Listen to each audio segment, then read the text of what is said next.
এবারে যে সংবাদ সম্মেলন হলো সেটি ৪ ঘন্টা ধরে চলেছে। সেখানে আন্তর্জাতিক বিভিন্ন প্রসঙ্গ, দেশীয় বিভিন্ন প্রসঙ্গ নিয়ে ভ্লাদিমির পুতিনকে প্রশ্ন করা হয়েছে। যদিও পশ্চিমা গণমাধ্যম এই সংবাদ সম্মেলনেরও একটু সমালোচনা করেছে। সমালোচনা করে বলেছে যে এই সংবাদ সম্মেলনটি স্ক্রিপ্টেড এবং কোরিওগ্রাফড, মানে ওয়েল কোরিওগ্রাফড। কোরিওগ্রাফড এবং স্ক্রিপ্টেড এই দুটো শব্দের একটা ছোট্ট করে বিশ্লেষণ করি এবং তারপরে যুদ্ধ বন্ধ করার যে সম্ভাবনা নিয়ে আলোচনা শুরু করেছিলাম সেই সম্ভাবনার কথাটি বলবো।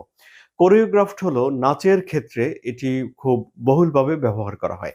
আপনারা জানেন যে নাচের মধ্যে অনেকগুলো ক্যারেক্টার থাকে, মানে অনেক মানুষ থাকে এবং গান থাকে।